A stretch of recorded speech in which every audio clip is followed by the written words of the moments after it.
Bonjour, nous sommes aujourd'hui en direct des terrasses d'Éole avec Paul derrière la caméra et Pascal au micro pour poser des questions aux commerçants de Mazan que nous allons rencontrer cet après-midi.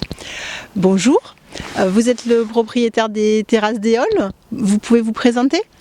Oui, bonjour, alors Stéphane Sorel, donc je suis vigneron et donc ici aux terrasses d'Éole. Vous êtes vigneron de père en fils, c'est familial, c'est une exploitation familiale ou bien c'est vous qui l'avez créée ? Alors oui, c'est une exploitation familiale puisque ce sont des vignes de mes parents, de mes grands-parents, mais mes parents et mes grands-parents ne faisaient pas le vin. Donc on a créé la cave ici, qu'on va visiter plus tard, en 98. Très bien. D'où vient l'origine du nom du domaine, les terrasses d'Éole ?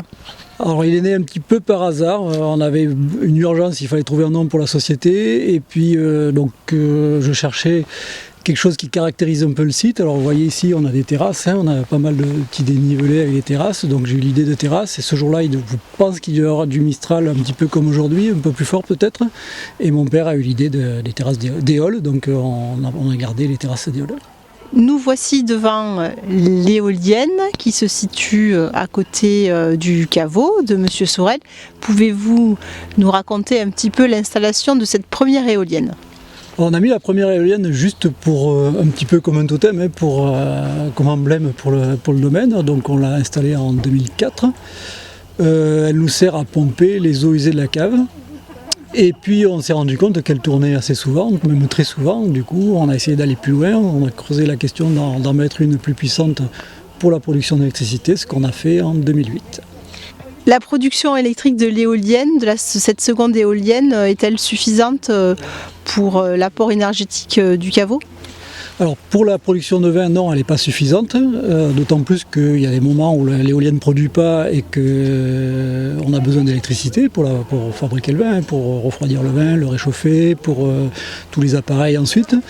Et puis il y a des moments où au contraire elle produit et qu'on ne consomme pas tout ce qu'elle produit. Donc en fait c'est assez transparent, l'éolienne produit, l'électricité est injectée sur notre installation, si on la consomme elle vient chez nous, si on ne la consomme pas elle repart sur le réseau électrique d'EDF et EDF nous la rachète.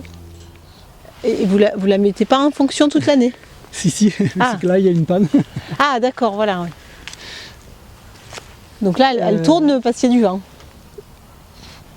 Oui, mais elle ne tourne pas à la vitesse de production, il faut qu'elle tourne beaucoup plus vite que ça. Oui.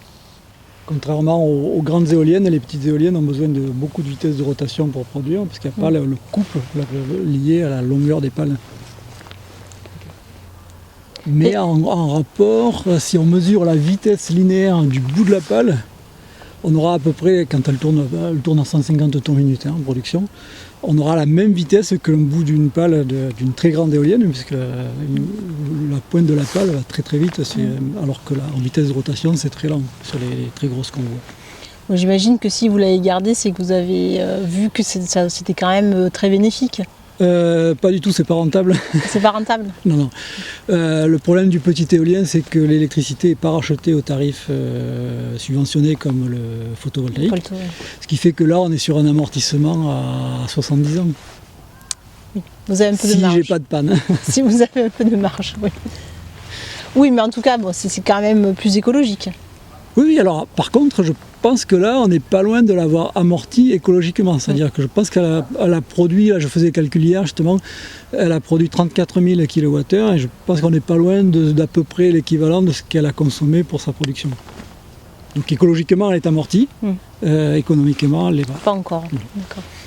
Et les pannes, c'est Enedis, c'est la société Non, alors c'est une société qui l'a conçue, ça c'est le prototype en plus qui a servi de la mise au point du modèle, et la société a coulé, donc c'est moi qui dois me débrouiller. C'est vous.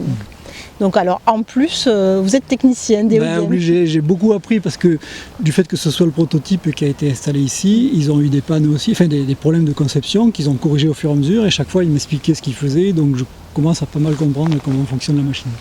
Donc vous pouvez peut-être aider d'autres personnes qui auraient envie de se lancer dans de la production électrique plus écologique. Pas jusque-là, non. Sur Mazan, peut-être. Mais par contre, l'intérêt du projet, c'était aussi de voir si c'était intéressant au niveau du petit éolien, parce que Ils se disaient des choses. On avait une carte des ventes donnée par l'ADEME qui disait qu'on avait un potentiel de 30 000 kWh par an ici, alors qu'on est plutôt à 4 ou 5 000, les bonnes années. Ouais, oui, parce que Mazan, c'est quand même assez protégé du vent. Donc, Voilà, et puis le problème des cartes de l'époque de l'ADEME, c'est que c'était des cartes qui étaient données à une altitude de 60 mètres, et alors que là, on a une hauteur de 11 mètres sur l'éolienne. Oui, donc elle est peut-être pas assez haute. Voilà, alors, là aussi, ce que disaient les concepteurs de la machine, c'est qu'on a ce problème de rentabilité parce qu'on est limité à 11 mètres 50 par rapport au permis de construire. Au-delà, il faut un permis, ce qui est compliqué, très lourd à obtenir. Et du coup, on réduit les machines à cette hauteur-là, alors qu'elles seraient à 18 ou 24 mètres, on aurait un rendement bien plus élevé. Après la culture de la vigne, est-ce que vous menez une autre production sur votre domaine ? On a des oliviers, hein. On est ici en plein milieu d'un petit verger autour du caveau. Donc on fait presser les olives à Mazan, au trésor des oliviers, qui nous presse nos olives et qui nous rend notre huile qu'après on commercialise au caveau. Combien vous avez d'hectares de production ? 1,5 hectare d'oliviers en production. Et c'est quel type d'olive ? Alors ici sur la région on est un peu limité, parce qu'on a des problèmes de gel des oliviers en hiver et donc c'est la verdale. Hein. Là vous avez combien de litres d'huile d'olive là, prévue pour cette année ? Est-ce que la récolte est bonne ? Alors pour la récolte passée, cette année on a eu, je crois, 300 litres d'huile, si je me souviens bien.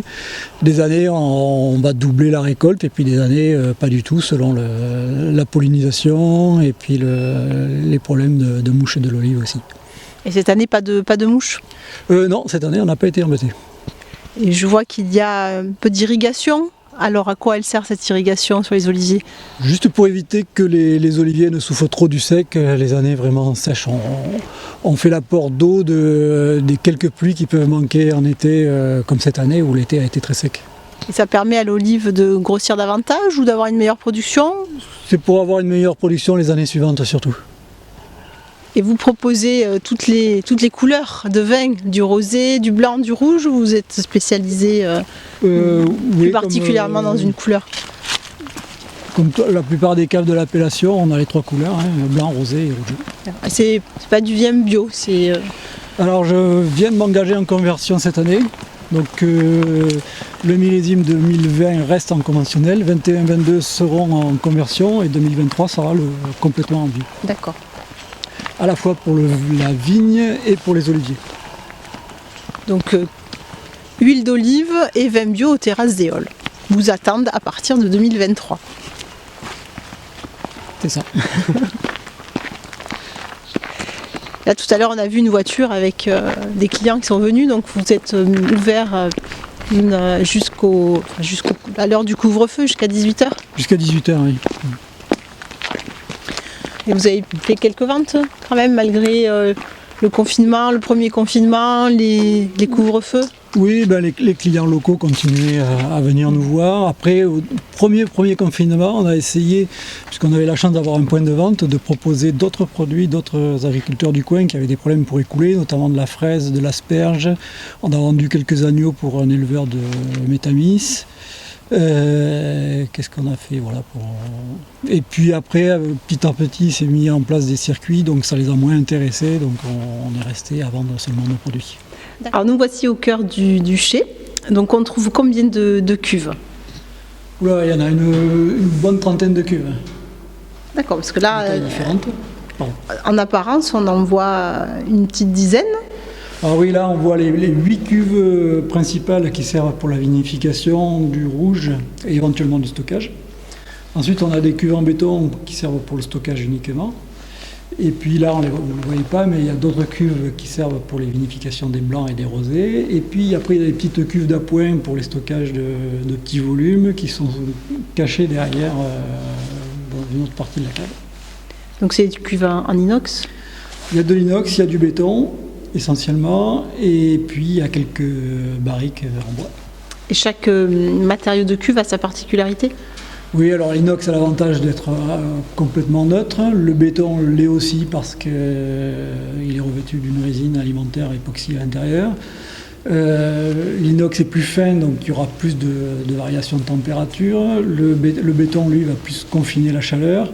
Chacune a ses avantages en fonction des stades de la vinification ou de l'élevage du vin.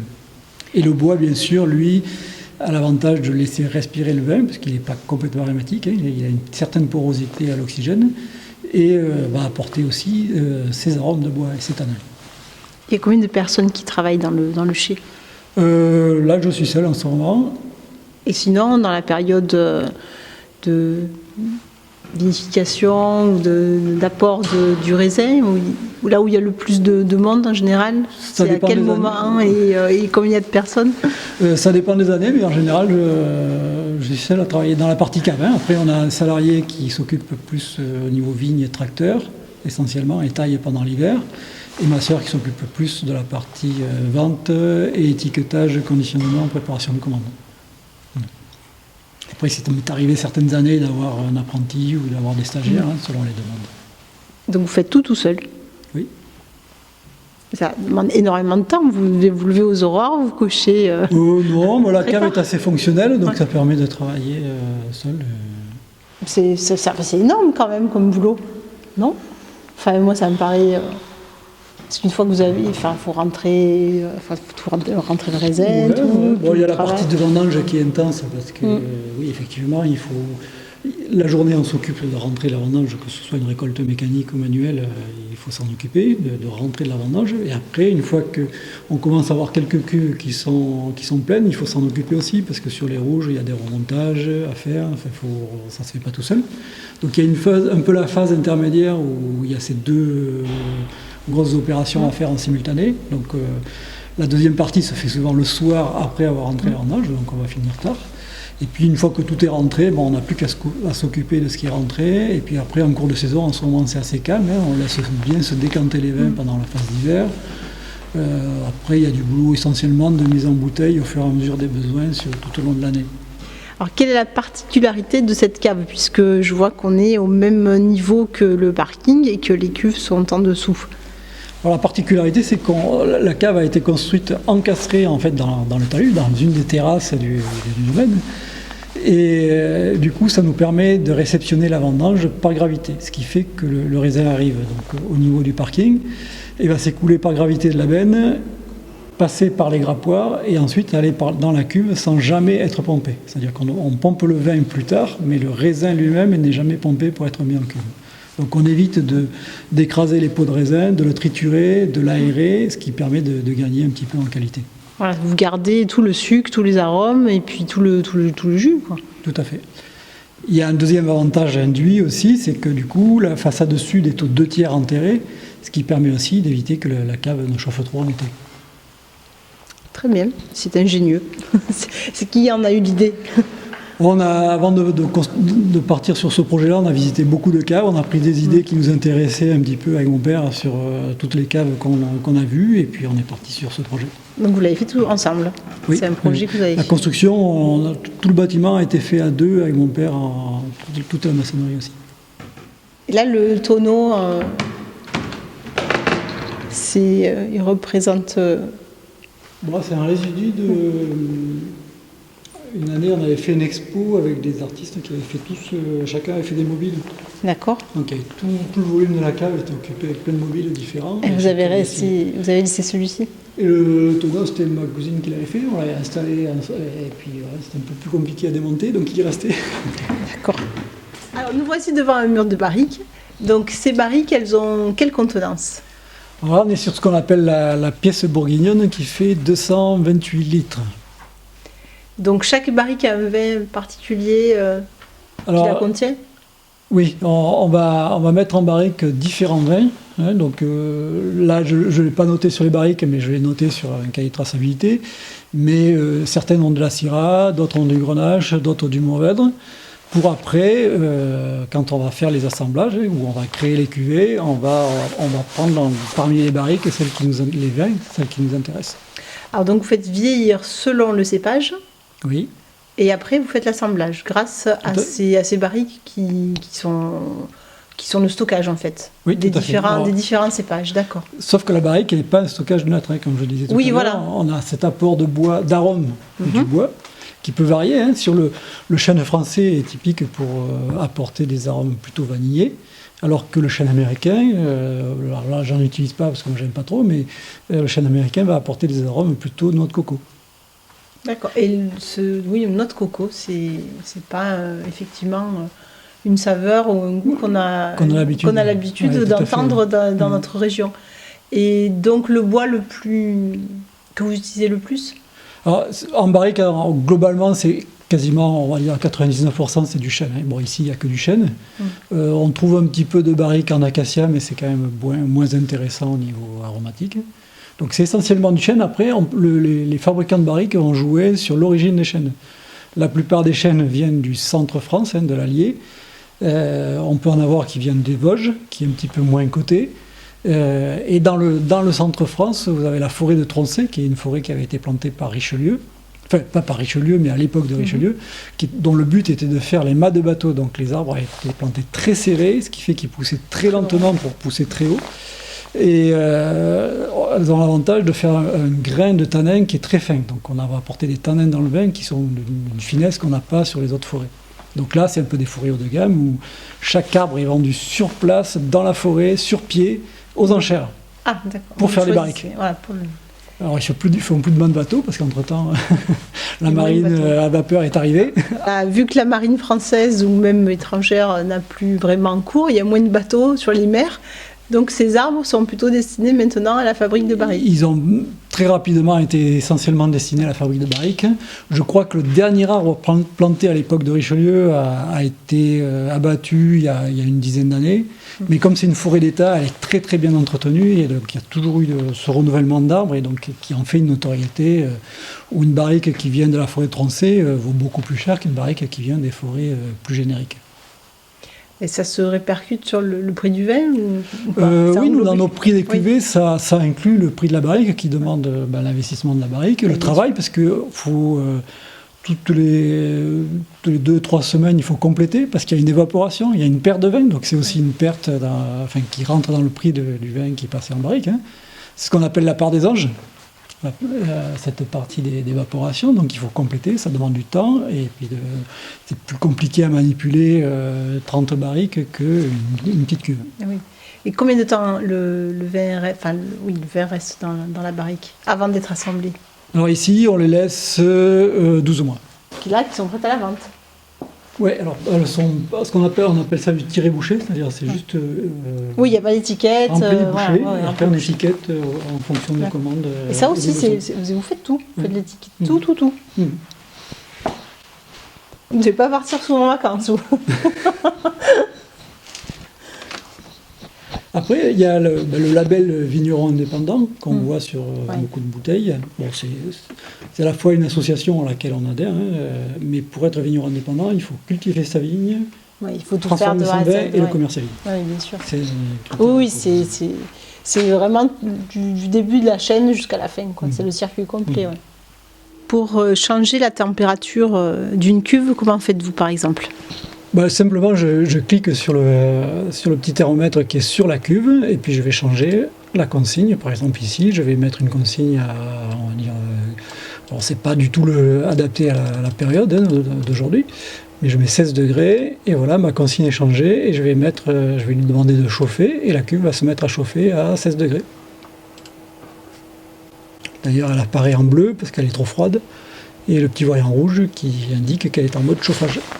Donc il vaut mieux la changer. Et donc c'est vous qui avez mis en place ce système ? Oui, alors j'ai développé ça parce que je suis informaticien en partie de formation et donc ça me permet de m'amuser un petit peu avec une informatique qui est assez amusante puisqu'on a des réactions physiques. Donc là, si on avait attendu un petit peu, on aurait entendu les pompes se mettre en marche et puis il y a quelque chose qui réagit physiquement. Donc la viticulture n'est pas votre premier métier ou votre première passion en tout cas. J'ai une formation d'agronome et puis mon idée ça a été d'appliquer l'informatique à l'agronomie et ce que j'essaie de faire un petit peu tous les jours. Après je retrouve mes circuits d'eau là qu'on avait tout à l'heure, là qui sont arrêtés avec mes 2 réserves d'eau et après si je vais par exemple, alors on va prendre qu'est-ce qu'on peut prendre comme cuve ? Je vais prendre une cuve de des Mourvèdres par exemple. Donc là, j'ai tous les suivis de densité température pendant la fermentation.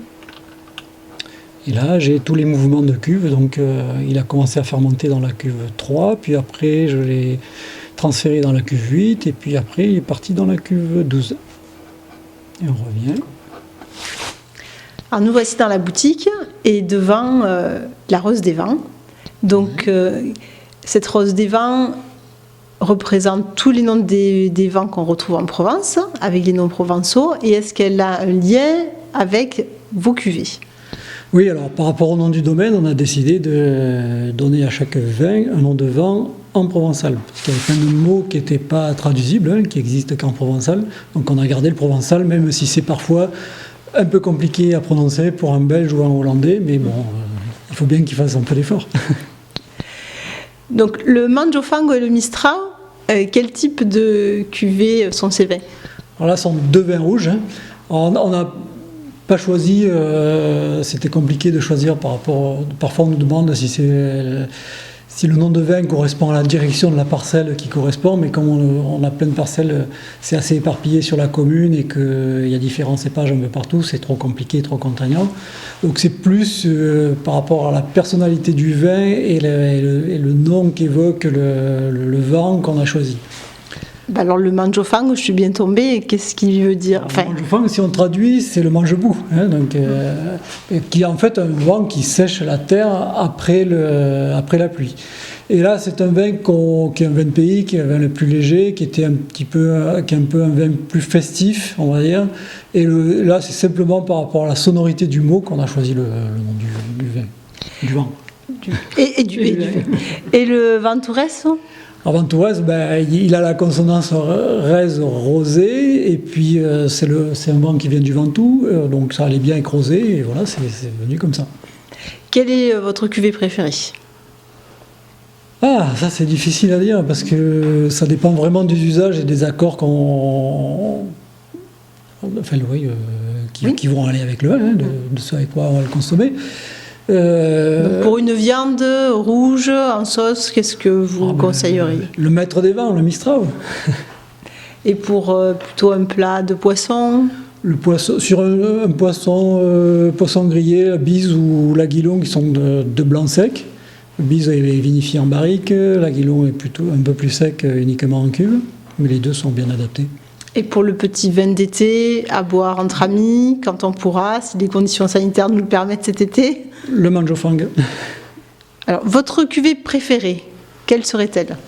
Alors, ça dépend des usages. Si on mange des viandes en sauce, des viandes grillées, j'aime bien le Mistral, parce que c'est quand même le maître des vins, et c'est un peu notre cuvée maître, ça aussi, au niveau du domaine. Donc là, la cuvée maître, donc le Mistral.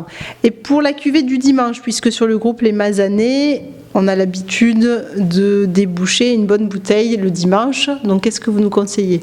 En hiver, là, en ce moment, on a besoin de se réchauffer, donc il nous faut des vins un petit peu charpentés, un peu costauds. En général, on va manger des viandes un peu riches, donc un Rosso, où il y a pas mal de syrah, et c'est un vin qui se garde assez longtemps. Très bien. Et pour un petit vin d'été, quand il fait chaud et qu'on se retrouve entre amis, on espère cet été pouvoir le faire, qu'est-ce que vous nous conseillez ? Eh bien là, on a le Manjofang plutôt, qui lui est même plus léger, qui peut à la limite se mettre au frigo, sans être trop frais, mais comme on est l'été, il va vite se réchauffer, donc c'est un bon vin d'été sous la tonnelle. Très bien. Et un petit rosé ? Et notre Ventouraiso, le rosé. Accompagné par du poisson, des grillades ? Des grillades, des entrées. Moi j'aime bien sur un caviar d'aubergine avec une sauce tomate au basilic, c'est pas mal. Très bien. Alors en blanc quand même, parce qu'il y a plutôt des amateurs de blanc, alors pour aller avec un poisson ou du fromage. Sur des fruits de mer, plutôt l'aguilon, qui est un blanc plus sec, enfin le plus sec de notre gamme. Ensuite on a la cuvée bise, qui est la bise, qui lui est vinifié en barrique, donc qui sera un peu plus consistant, on va dire.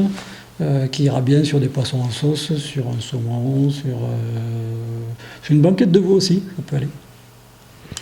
Bon, pour demain, vous avez le choix, les Mazanais, vous pouvez venir acheter une bouteille de rosé, de rouge ou de blanc selon votre repas du dimanche. La boutique est ouverte jusqu'à 18h, tous les jours. Du mardi au samedi. Du mardi au samedi, voilà. Du mardi au samedi, vous pouvez venir choisir une cuvée de la famille Sorel. Dans la boutique, on ne trouve pas seulement du vin, on trouve aussi du miel. Donc ce miel, d'où vient-il ?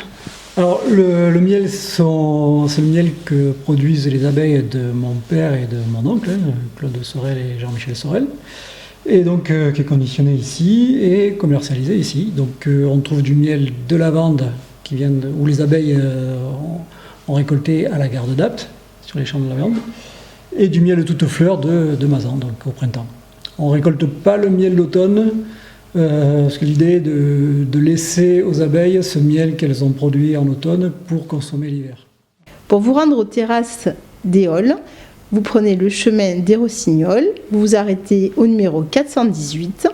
Si vous avez peur de vous perdre, vous pouvez toujours vous repérer avec l'éolienne, et puis surtout, en suivant le parking de l'école de la Condamine, vous n'avez aucun risque de vous perdre. La boutique est ouverte du mardi au samedi, jusqu'à 18h évidemment, avec le couvre-feu, dès le matin à partir de 9h.